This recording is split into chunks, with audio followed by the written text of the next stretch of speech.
This is Volusia Today, a public information radio program brought to you by the County of Volusia. Here is your host, Kevin Captain. Good morning and welcome to Volusia Today. I'm Kevin Captain with the county's Community Information Division. Thank you so much for tuning in this morning. Volusia Today is made possible by our sponsors, the Daytona Beach International Airport, the Ocean Center, Volusia Recycles, and Votran Public Transportation. Today I'm joined by Community Information Marketing Specialist, PIO, Events Coordinator, you name it, an all-around pretty cool person, Heather Belden. Good morning, Heather. Good morning. Thank you. Well, we have a great guest in the studio today, and it's Miranda Tressler with Mosquito Control. And Miranda, we've been itching to have you back, right? And I know this is the time of year where people might be wondering what mosquitoes are really not, maybe going. There's not a lot of stuff going on right now with the cold, but that's not necessarily true, right? Good morning, Kevin. Thanks for having me here. So it is wintertime in Florida. We are in a little bit of a cold spurt today, but I'm sure it'll warm up later. But yeah, mosquitoes live year-round here in Florida, so we're still operating year-round, but we do things a little differently when it gets colder. And we do have an event coming up to hopefully reduce some potential habitats where mosquitoes love to thrive. It's the tire event. Tire right? day, yes. Can I bring my tires from my truck? Of course. We will take up to 20 tires and dispose of them for free from anybody. Wow. Just bring them to New Smyrna Beach to our upcoming event. What's the address, date, and time? Tell us all. It is on Saturday, February 25th from 8 a.m. to 2 p.m., and it's at our mosquito control operations at 801 South Street in New Smyrna Beach. We also have all of the event details on our Facebook page. You can share it with your friends or check it on our website, volusia.org/mosquito. Wow. And so what's the reason for us bringing you our old tires? So mosquitoes love tires, and this cage of mosquitoes I have next to me, Aedes albopictus, they are a common tire culprit. So tires without rims will hold water. It's very hard to get the water out of those tires, and mosquito eggs like to get stuck inside those tires, and you can actually transport mosquitoes in the tires, and people don't necessarily always dispose of them correctly. Sometimes you throw them in your backyard and let them sit there, you forget to get rid of them, and then you're just constantly producing your own mosquitoes that are affecting you and your neighbors. Awesome. Well, aside from tires, are there other things in our yards that we should be paying attention to? Oh yeah, mosquitoes actually get really creative about what they'll live in. So I always recommend to everybody, if you're going to walk around your yard at least once a week, look up, down, and all around for anything holding a small amount of water. They get real creative. Kids' toys, clogged gutters, bird baths, old tires, those plant saucers, especially the little saucers that go under the plants to hold water. They just love those. I've got a lot of those. Uh-oh, Kevin. Yeah, that explains probably the mosquitoes in my yard. But if you can go around and empty that water at least once a week, you'll break the life cycle and you can reduce those nuisance mosquitoes in your yard, and they may also be affecting your neighbors and not just you. Amazing. I never thought that by having her in the studio today, she'd bring her own sample of mosquitoes. I know we have some extra guests here in the studio. Hopefully they're safe. I hope so. Let's talk about spraying for a moment, because year-round you have different ways in which you halt the lifestyle or the life cycle of the mosquitoes. And we often get questions from people in the public. They say, I don't want you to spray, or I should say treat, near my yard. Is that possible? And why or why not? So we don't have any no treatment zones. We are an integrated pest management program, and so we're not just spraying everywhere based on a schedule. We're out there investigating, looking at the mosquito populations and seeing how many mosquitoes are in what areas, what types of mosquitoes. Not all mosquitoes are bad, so there's certain types of mosquitoes we're more concerned about, and we're trying to focus our efforts and apply those applications where they're really needed. Or if there's other options like source reduction where pesticides aren't involved, we'll pursue those also, where we can dump out containers or educate residents on how to dump out their containers. But we don't have any no treatment areas. Our services do vary depending on where you live, though. If you live on the east side of the county in the East Volusia Mosquito Control Taxing District, that's our primary service area, and residents are more likely to see us in those areas. And you have to treat because it's a public health concern. Talk to us a little bit about the pathogens that these little creatures can transmit. Yeah, so earlier last week I actually did a presentation for the Volusia County Citizens Academy, and we talked a little bit about the history of mosquito control. So in Volusia County, dangerous diseases like dengue and malaria and yellow fever used to be endemic into these areas. And as history progressed and mosquito control became organized, we were able to eliminate these harmful diseases and make this area a safe place to live and for the economy to thrive and tourists to thrive to this area. Without mosquito control operations, Florida would be uninhabitable. I've heard that. I've heard one of the reasons why it's become so much more populated is because the mosquitoes are under control. But years ago, a lot of people couldn't live here so easily because of the high population of mosquitoes. Yeah, and especially with the salt marsh mosquitoes. So one of the main reasons for the creation of our district on the east side of the county is focus on the salt marsh mosquitoes that come out of the areas like Canaveral National Seashore and the Tomoka State Park area. Those mosquitoes are very aggressive. They come off in very large numbers, and they actually flow with the wind. So the wind can blow them from those remote areas in the salt marsh into residential areas like New Smyrna, Oak Hill, Edgewater, and Ormond Beach, where they just decimate the communities when they come off. And those we actually control with our helicopters that we use to go out into those remote areas.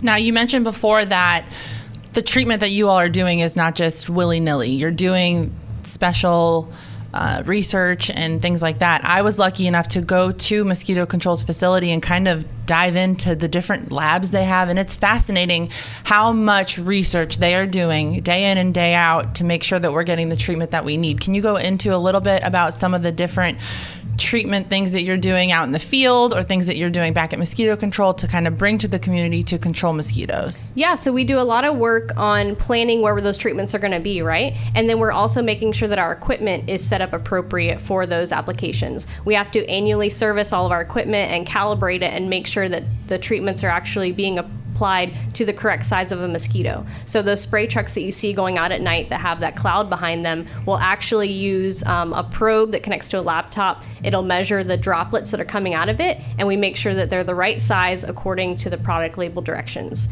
So we actually have to get those droplets smaller than the width of a strand of hair to make sure that they're affecting mosquitoes and not harming other insects. Wow, that's amazing. Now, earlier when you said that you operate on an integrated pest management program, can you talk to us a little bit about what the integrated part means? Yeah, so integrated pest management program, I like to refer to it as using all of the tools in our toolbox. So we're not just out there at night spraying mosquitoes. We work during the day quite a bit too. We have field inspectors who are boots on the ground. They're out there every day checking standing water around the communities. They're looking for mosquito larvae that are swimming in the standing water, and then they're applying larvicide products. So larvicides target the baby mosquitoes in the water, essentially. A lot of the products we use are actually made from natural occurring soil bacteriums, like BTI is a common larvicide that we use. So it can come in a granular product. We can apply the granulars to the water. The mosquito larva will eat the granulars, and it'll make them sick and kill them. And it'll reduce mosquitoes quite rapidly compared to some of the other methods. So we're out there doing larviciding during the day. At night, we're doing adulticiding. And then during the day, we're also doing things like source reduction, having tire days to help the public dispose of containers. Our inspectors are also responding to customer service requests, going to customers' homes, educating them about what's in their yard, how they can change things in their yard to reduce mosquitoes. We also do a lot of public education events with kids at schools or community events. We've been doing a lot of summer camps, winter camps with the Marine Science Center, Marine Discovery Center, Lyonia Environmental Center. We're out there with our Fight the Bite educational trailer talking to people about mosquitoes. One of my favorite things to talk about is actually how beautiful they are. Mosquitoes come in a wide range of colors, and if you've never seen them under a microscope before, I encourage you to come to one of our events and see our trailer and come look under the microscope. The chromes, blues, golds, purples, it's just amazing how some of them look. And so you had mentioned that some of the treatment is very, very small, and so it's not going to impact other insects. Let's talk about some of those other insects, specifically bees. There's a lot of buzz around what the relationship is between mosquito control and bees and beekeepers. Can you go into that a little bit? Yeah, that's a good question, Heather, because we get those questions all the time. Somebody who's a beekeeper, they are concerned about the sprays in particular and worried that those sprays could be damaging their beekeeping. Oh yeah, it's definitely understanding. Mosquito control, we love bees. We love all insects. But bees in general, we work really closely with the FDAC's apiary division who registers and inspects bees. We work closely with our local beekeepers, but we want to make sure that we're following all of the product label directions when doing these applications so that they don't impact the bees. The adulticiding that we do only occurs after sunset or before sunrise at night when bees are not actively flying, they're safely in their hives so that our applications are not impacting them. And then the larviciding that we're doing during the day when we're applying those to the water, those are not impacting the bees. But no, Mosquito Control loves bees. I was actually just talking about Bee College. We have employees at Mosquito Control who are interested in having their own hives or have had hives in the past. And bees are really cool. Bees are almost as cool as mosquitoes, but they have some pretty cool features about them too. Well, you certainly, I know that the last time we've had you on the show, you talked about the insect collection that you have at home, and you're bringing part of your lab here into the studio. So what do you have a bee? Do you keep bees at home? I don't keep bees at home because honestly, I just don't have the time to devote to them. Bees need a lot of work. Beekeepers need some serious kudos for taking care of their hives because there's a lot of pests out there trying to hurt their hives. They have to deal with varroa mites. There's also different types of moths and beetles that come in and can just decimate their hives if they're not taken care of properly. But I have gone to Bee College at UF and I'm studying medical entomology at UF, and I like to learn about the processes and become familiar with what's going on. It's just really fascinating. Amazing, cool stuff. We're talking to Miranda Tressler. She's the activity project manager with the county's Mosquito Control Division. We'll take a quick break and come back and continue to talk a little bit more about mosquitoes. Stay with us. After recent heavy rains, mosquitoes are on the move. Did you know that if a container can retain water, a mosquito can lay eggs in it? A small amount of water can lead to big problems. Take a walk around your property and tip and toss any standing water. Be a buzzkill. Put a stop to mosquitoes.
I'm Will Roberts, your Volusia County tax collector. This is the time of the year when government agencies put the pieces together for the annual property tax bills. Here's a brief look at the roles of each agency involved in the process.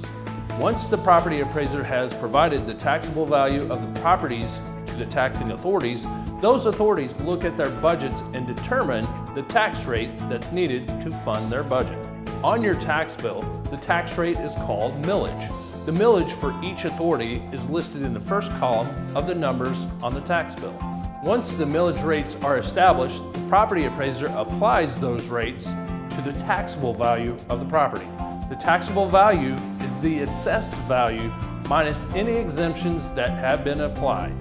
That is how the taxable amount is established for each taxing authority.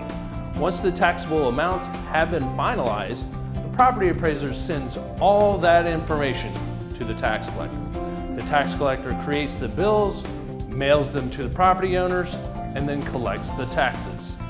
Those taxes are then distributed back to the taxing authorities listed on the tax bill. This is a very basic look at how your property taxes are determined. For more information about discounts or how to make payments on your annual property tax bills, please visit our website at vctaxcollector.org/taxes. That's vctaxcollector.org/taxes.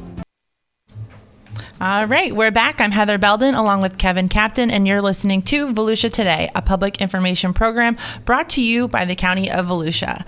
So one of the other subjects that we always get a ton of comments on when we post about mosquito control is why can't we just use bat houses to control mosquitoes? Yeah, so bats do eat mosquitoes, but bats don't selectively choose mosquitoes over other insects. So when bats are out flying around, they're going to use their energy to get the meals that are going to make them the fullest. So if they see nice big beetles, nice big moths, they're going to go for those larger insects over the smaller mosquitoes. And then also bats are flying at different levels eating those mosquitoes. So some of our more invasive mosquitoes, like these Aedes aegypti and Aedes albopictus mosquitoes that I have next to me, they're going to be lower to the ground. They're not necessarily going to be in those same flight ranges as the bats. And these mosquitoes that are next to me, these also are active during the day, not as active at night when bats are out there. So they do eat mosquitoes, but they don't really target them, and they don't necessarily provide enough control to substitute treatments in a public health crisis. Right, and then I would assume that comes with its other issues, having bats nearby your house. I mean, yeah, you got to be really careful when you're putting those bat houses out. There's specific recommendations and instructions about where to put them, because you don't want to get bats inside your house. That can be a public health hazard in itself if they get into your home. Yeah, they carry rabies, don't they? Yeah, bats can carry different diseases, rabies, and also in their poop. You don't necessarily want their poop in your yard. Moving right along. It's so funny. We're talking to Miranda Tressler with Mosquito Control, and she's got her mosquito cage next to her. It's kind of like you bring it with you, like people would bring their dog to something, but Miranda brings her insect collection. I just love it. It's great. Let's talk a little bit about repellents. I have heard from people, they say, well, just use a dryer sheet and put that on rub it on your arms and your legs, and that'll keep the mosquitoes away. And I have to say, no, I've tried that because I've heard it, and I don't think it works. We recommend that you use EPA-approved repellents. These repellents have been tested and proven safe as long as you follow the directions when you apply them. We do have a really cool tool on our website, volusia.org/mosquito, where you can enter your information and it'll show you different repellents depending on what you want to use them for. There was a really cool study a few years back that Victoria's Secret Bombshell actually worked as a good repellent for mosquito control usage, but it didn't work as good as DEET, and it's not EPA approved, but if you wanted to get some of that, I think it would help you out. I think you're still advocating the DEET. So maybe you would smell good, but you're not necessarily going to protect yourself. What about citronella candles or anything, maybe yard treatment that we can do ourselves? Yeah, so there are some things that homeowners can do on their own.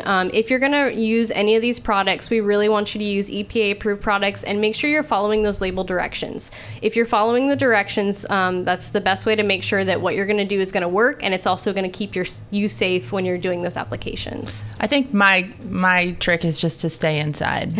Well, not me. I'd like to be outside in the backyard and everything.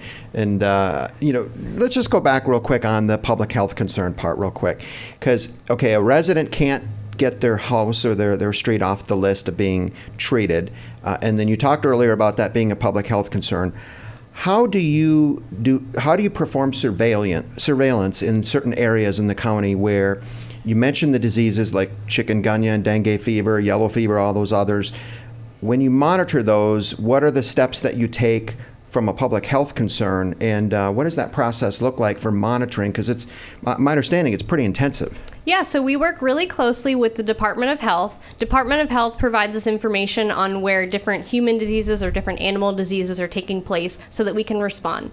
So we also do monitoring with sentinel chickens. We have flocks of sentinel chickens set throughout the county where they're out there to be bit by mosquitoes. We take their blood samples, and then the State Department of Health lab tests for antibodies of local viruses that are circulating in the birds. So we look for St. Louis encephalitis, Eastern equine encephalitis, and West Nile virus. So those viruses are locally in our communities in the bird populations. The mosquitoes are amplifying them and then potentially potentially transmitting them to humans in the community. But we keep track with those chickens. Those chickens don't get sick. They get taken very well care of. We also are very thankful for the eggs that come from those chickens right now.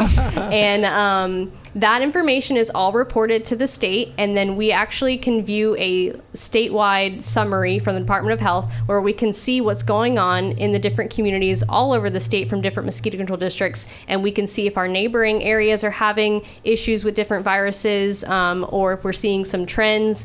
Different mosquitoes and different viruses are more prevalent at different times of the year, and every year is a little different. But we stay in contact with Department of Health for information about human cases and animal cases, and then we collect some of our own data using the chickens. And if there is a case locally, then the health department issues an advisory. Correct? Yeah, so there's different criteria that can be met for a mosquito-borne illness advisory or mosquito-borne illness alert. It depends what boxes you check, essentially. Last year, we had enough activity with West Nile virus. We actually met the alert status, and we were just pulled out of that status recently.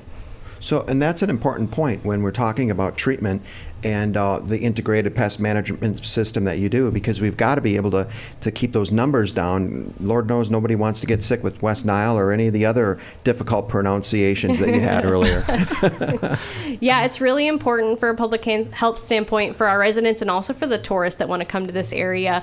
So we're monitoring these diseases, and they're trending at different times of the year. So right now in the winter time, we usually have a little bit more of EEE activity or Eastern equine encephalitis, and it's really important for those horse owners to make sure that they're getting their horses vaccinated for those viruses, for EEE and for West Nile. Well, maybe you can't tell us this, but can you give us an idea of how many chickens there are and how many different locations you have throughout the county as part of that surveillance program? Yeah, so we have 12 Sentinel chicken coops total. 6 of them are on the east side in the East Volusia Mosquito Control Taxing District, and then 6 of them are on the west side. Each coop has between 4 and 6 birds, depending on the coop type. And those birds are out there year-round working for us. They're very dedicated county employees, but they do retire within 1 year. And when they retire, we get our new baby chicks. They're actually being raised right now by a local farmer in DeLand. So he'll be delivering us our new birds soon, and then our other birds are going to be retiring, and we will be giving those away. If anybody is interested in receiving a Sentinel chicken and is in the appropriate zoned area for them, we will be giving some of those away, and you can give us a contact, a shout out, an email, or on our website, and we'll be taking names for those chickens. It's so fascinating that we are here talking about mosquitoes, but end up on subjects like bees and chickens and bats, and it's interesting that they're all kind of connected. What about fish? Do you guys do anything with fish? Yeah, so fish are actually a critical part of our integrated pest management. They work as a form of biological control. So Gambusia love to eat mosquito larvae, and we'll release Gambusia into flooded areas or abandoned pools, areas where there's a large amount of water that is likely to be semi-permanent or permanent, and that don't already have them. They're native, and they're very good at getting around. In my home in Osteen, when my pastures flood, those Gambusia will actually swim across the pastures. They're very efficient. Wow. So speaking of water in those areas, obviously we had a lot of flooding. What kind of impact did the flooding from both hurricanes have on our local mosquito population? We did have some booms of mosquitoes that occurred throughout the county, which we responded to using fixed wing aerial treatment. That's pretty standard for us to do after big events like hurricanes. Some of that flooding was actually to our advantage because fish were getting into those floodwaters and managing some of those areas for us. But we did have a lot of mosquitoes coming off, and we were in that mosquito-borne illness alert stage from Department of Health, and we had to respond using those fixed wings to knock down some of those mosquito populations. And when you say fixed wing, you mean airplanes? Airplanes, yes. And they're flying very low. Yeah, within a few hundred feet off the ground, so that the droplets can deposit on the actively flying mosquitoes. And those are conducted by the state, not the county. Is that correct? The state was helping organize the planes using a contractor. Okay. But we also use that contractor on our own to schedule flights when needed. Interesting. Is there a mosquito season?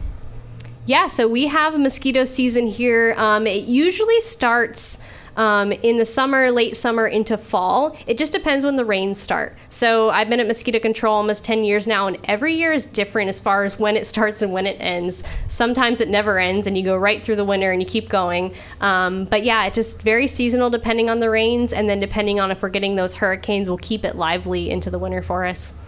Definitely learning a lot about mosquitoes. We'll take our last break and come back and close out Volusia Today with Miranda Tressler with Mosquito Control. Stay with us. Mosquitoes will bite day and night, so protect yourself with these tips.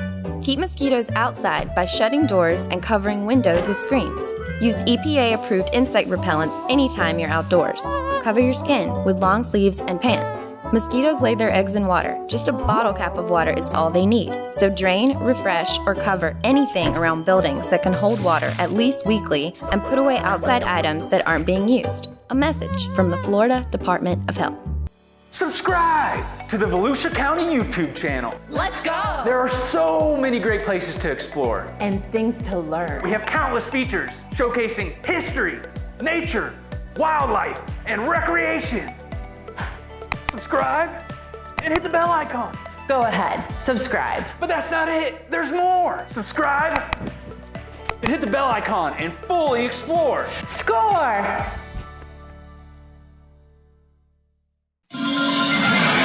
You can access Volusia County government online at volusia.org. Listen to county council meetings, pay for permits or tags, or search the property appraisers' databases. Volusia.org is your Volusia County government information resource. We're back. Here is Community Information Director Kevin Captain. Thanks, Heather. So we're talking with Miranda Tressler. She's the Activity Project Manager with the county's Mosquito Control Division. Miranda, I find your background so cool because you are an Embry-Riddle grad.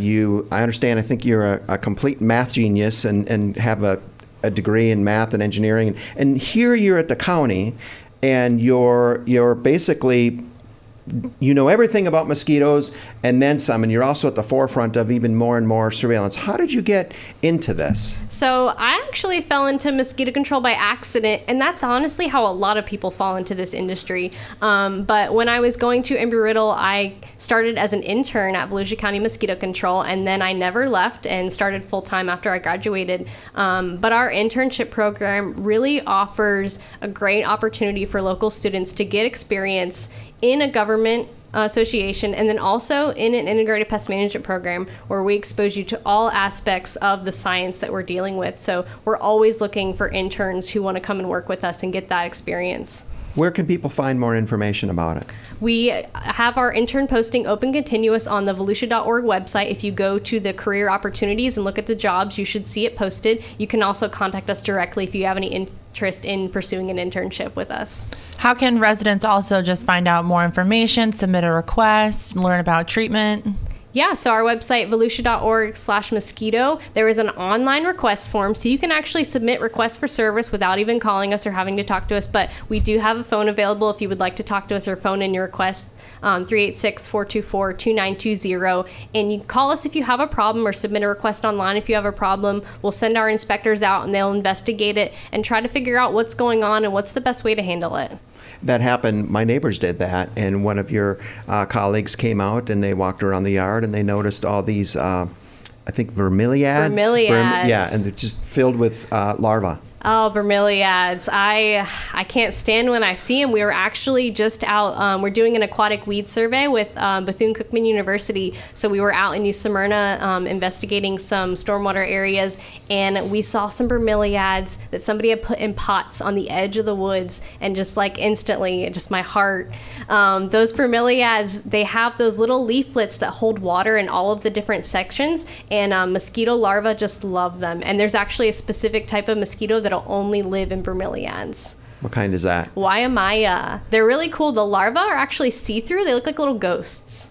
Unbelievable. And real quickly, because we don't have much time left, how many different types of mosquitoes do we have here in Volusia County? In Volusia County, we have between 30 and 40, depending on the time of the year. But there's over 80 mosquito species in Florida, and more species are being discovered, honestly, that are coming from other areas. And you're discovering them more. Now you set a trap in on the southern end of the county, I understand, too. So we have a new trap type out. It's called a BG counter. It actually has a sensor on the top, so it counts the mosquitoes as they come in, and then it reports it to an online dashboard, so I can actually see how many mosquitoes are coming into the trap from my office. So while everyone is at night having a glass of wine and watching, the new Maverick movie on streaming, Miranda is checking out on her phone how many mosquitoes are being trapped in South Volusia. Exactly. Well, thank you so much for being on the show today, Miranda, and thank you for all you're doing with mosquito control and keeping our county safe and free from mosquitoes. Thank you. I appreciate you having me here, and don't forget to come to our Tire Day on Saturday, February 25th, 8 a.m. to 2 p.m. at New Smyrna Beach at Volusia County Mosquito Control. And that'll close Volusia Today. Take care, stay safe, and help your neighbors.